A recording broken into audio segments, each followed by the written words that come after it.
Hello, everybody, and welcome to this, our inaugural course of Encompass Equine Solutions. Here's just a little introduction on what you can expect to find through the course. Firstly, there's a brief bit about where it all began, what sent me down this road, and it was mainly the horse in the picture. He was my first proper event horse, and by doing what I was told and listening to my trainer, and to a good degree the vet and the farrier and the saddler, everyone was involved. But by listening to them, I broke him. And he was broken in multiple places. He was an absolute superstar until he was 7. At 8, he started to go wrong.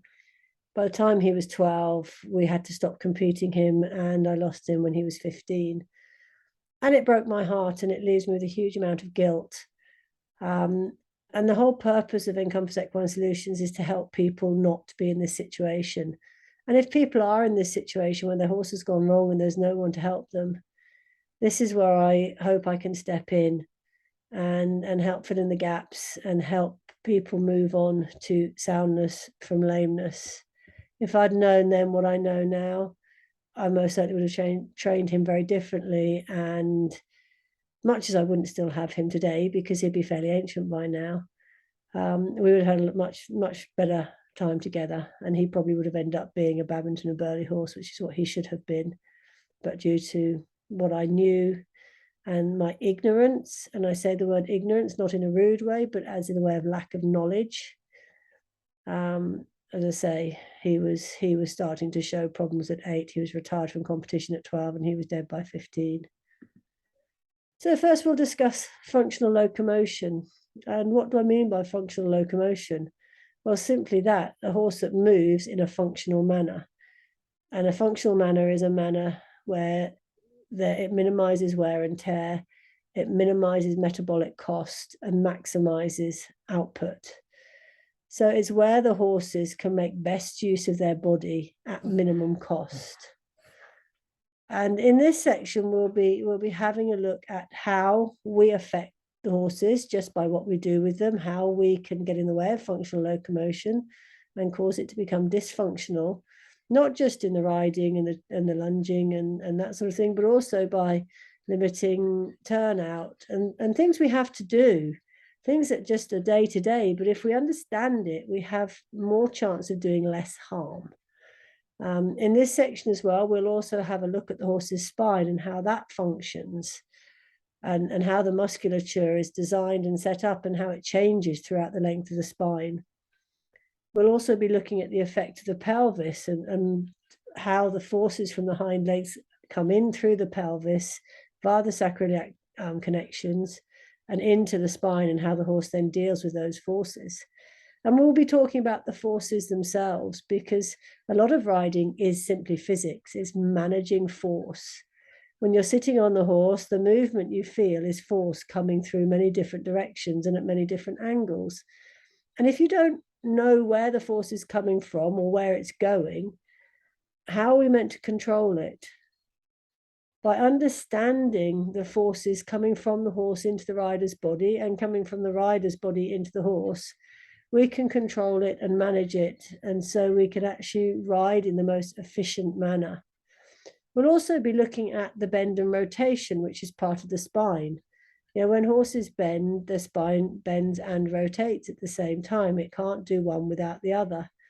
But the rotation can be either in the direction of bend or against the direction of bend. And we'll look at the outcome of both of these scenarios. And then the other really important part of functional locomotion is the T1-C7 joint, which is the first thoracic and the last of the cervical, which is between the horse's shoulder blades.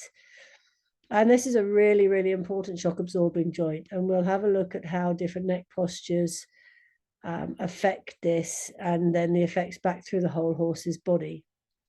So the functional locomotion, there's a lot to think about in it, but if we don't understand how horses move functionally, the chances are our horses will be dysfunctional, and it's through dysfunctional that we end up with lameness. So then we come on to understanding lameness, and that lameness is often preventable. If we understood more about functional locomotion, we would understand more about when things are going wrong, and we'd notice it quicker. So often the early signs of lameness, there is no sign of lameness. There'll just be maybe a change in the horse's behavior. The horse that never stops suddenly starts to stop occasionally, or the horse that's always stood by the mounting block doesn't want to stand, or the horse that loads in the trailer first time suddenly starts thinking twice about it. These early stages are so important, yet so often missed. And often it's not it's not the owner or rider's fault. That people come to me time and time again saying, I knew he was wrong. I knew he was wrong 6 months ago, 8 months ago, 12 months ago, but nobody could tell me the problem. The vet looked at him and said he was fine. My trainer said he was fine. And this happens all the time. But as the riders and as the people who interact with the horses on a daily basis, this area, this mild lameness, this almost, it's not lameness, it's just changes within the horse's behavior for the worst. And this is where we really need to be quicker to interact and not just carry on regardless.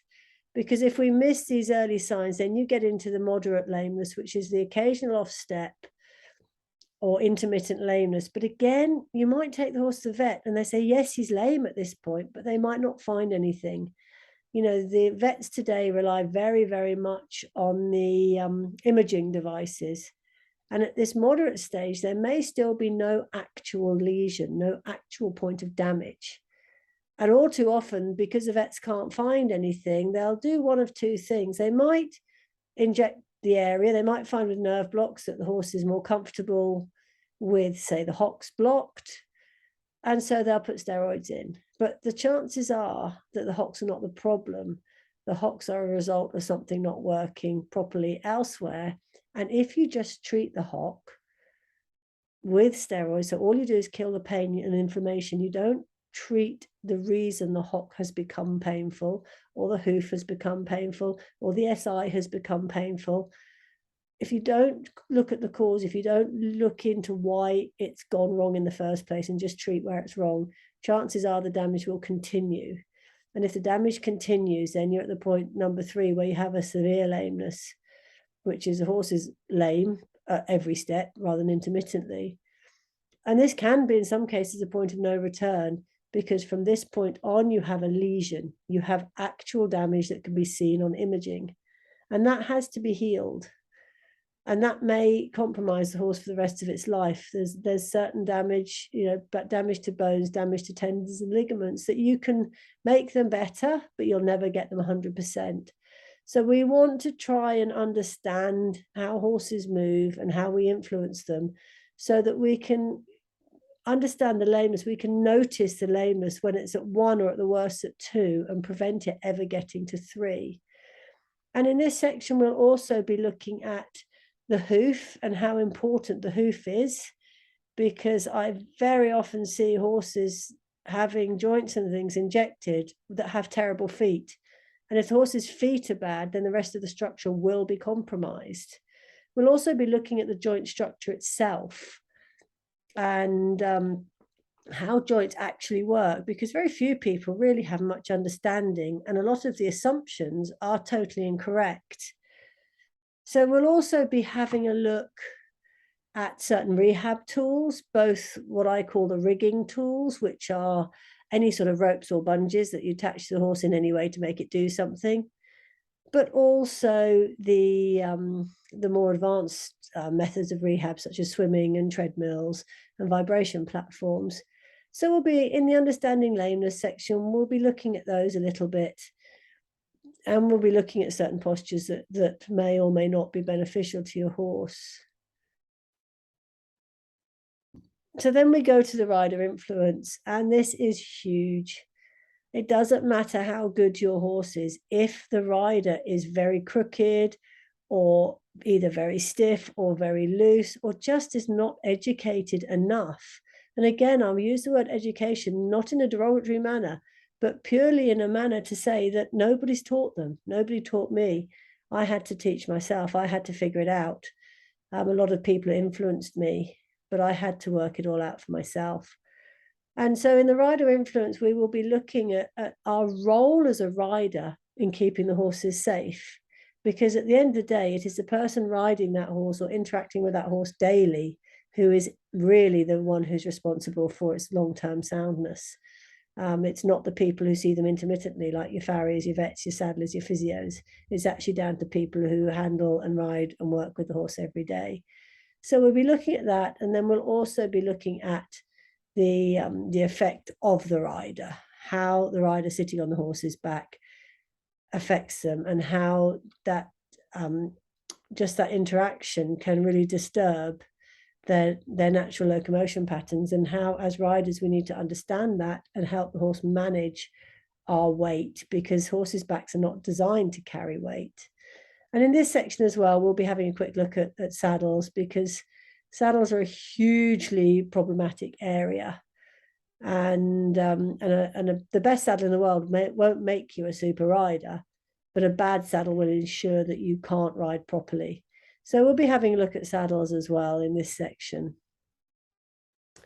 And then we'll be having some videos and things of the non-ridden work. So by non-ridden, I'm talking with the work I do, the lunging and the in-hand work.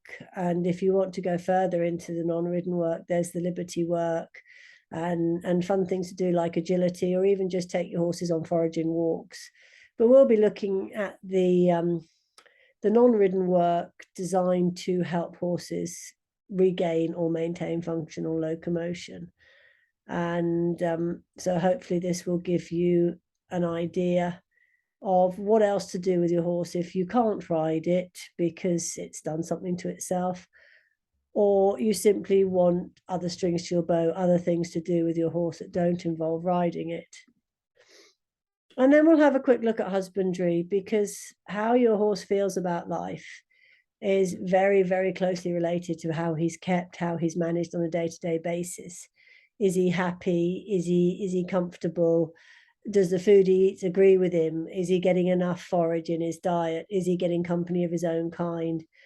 All these sort of things, even the way, the people handling them, are they calm, are they kind, or are they in a hurry or in a rush? Or all these things come down to husbandry. And if your horse is not happy in its environment, it can start showing signs that could be mistaken for early stages of lameness, or could even lead to lameness, because if the horse is stressed and unhappy in its environment, or if it's stabled for long periods of time and then put to work, all these things can actually impact on the physical health as much as the mental health. And then we'll just have a final roundup about what we've discussed in the course. And it's at this point that I'm hoping that you will give me some feedback.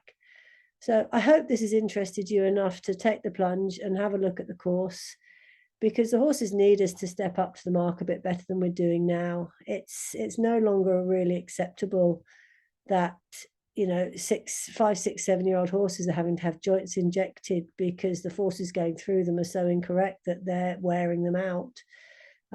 Horses shouldn't be having neurological problems at 8, 9 years old because of the compression at C7, T1 and other parts of the neck, often in the poll as well. And to say a horse has to be retired because it's worn out at 13 or 14 years old, when you think horses don't actually physically mature until they're 8 or 9, 13 and 14 years old should be when they're absolutely at their peak. So I hope you're interested enough to take note and to come and join me on this journey, because the horses need us. So thank you very much for listening, and I hope to catch up with you on the journey.